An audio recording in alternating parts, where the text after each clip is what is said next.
Hello and welcome to the channel. If you haven't done so already, make sure to like and subscribe.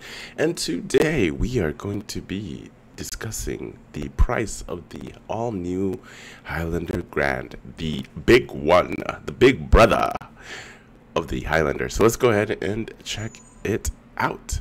So when it comes to the Highlander, you're starting off at the middle point of it. I guess in the when it comes to the trim line, you're starting off with the XLE and going up to, all the way up to platinum. Now when it comes to just the regular Highlander, which I can go ahead and switch it off because I have it open for you guys right here. So as you can see, the base Highlander starts at L, which gives you less features, and then you have the middle portion, which is the XLE. Now if you're starting off at the XLE Highlander, you might as well just get yourself the Highlander Grand, because it starts off at about $1,000 more than just the regular Highlander. The Grand will give you a little bit more room, and yeah, a little bit more stuff, because it's honestly it's the same thing. It's a Highlander, but it's just been stretched out to give you a little bit more.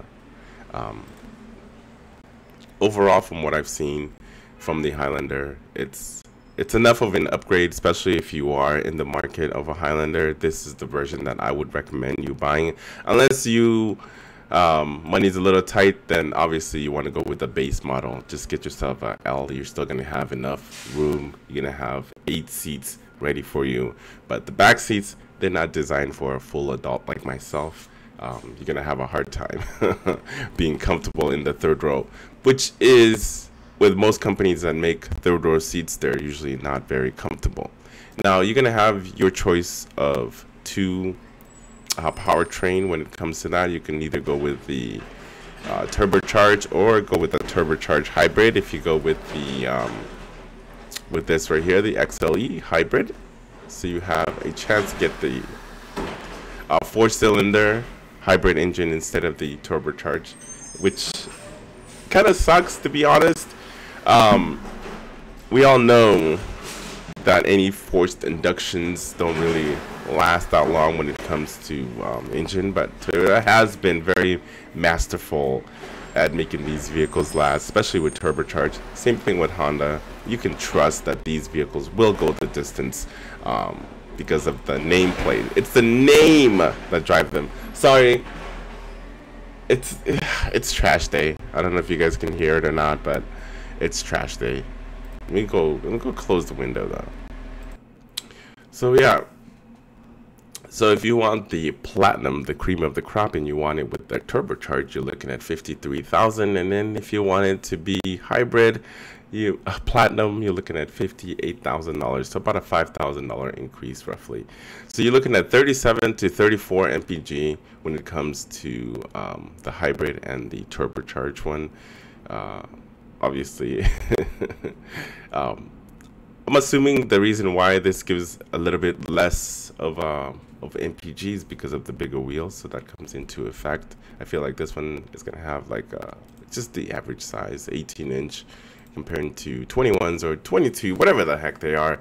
So as you can see, that the difference is very, very minimal when it comes to the mpg comparing to the XLE, regular Highlander and the Grand Highlander. 22, 29, and you're looking at 21, 28. So it's very, very minimal, and you got to take all this mpg with a grain of salt, because everybody's not going to have the same mpg. It really depends on how you're driving your car, whether you are a very spirited driver and you want to put the metal to the pedal to the metal, or you're one of those conservative drivers. It just depends on how you drive the vehicle. It determines on how these mpgs are, because the way that these tests are done, I promise you, they're very, very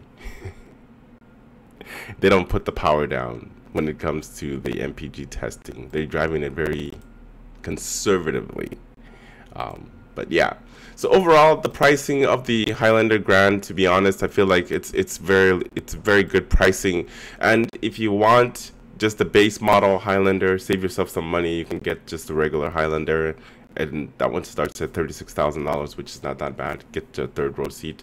But if you're a big person like myself, you're not going to be very comfortable unless you get the Grand. Now, I can't wait to see the Highlander Grand at the auto show so I can see how I fit in the back seat of the third row seat, because those cars aren't really designed for tall people like myself. Or if they start delivering it to the dealerships, then I definitely want to go check it out and give you guys my fair opinion of the Grand Highlander. As always, make sure to like and subscribe if you haven't done so already, and I will see you in the next one.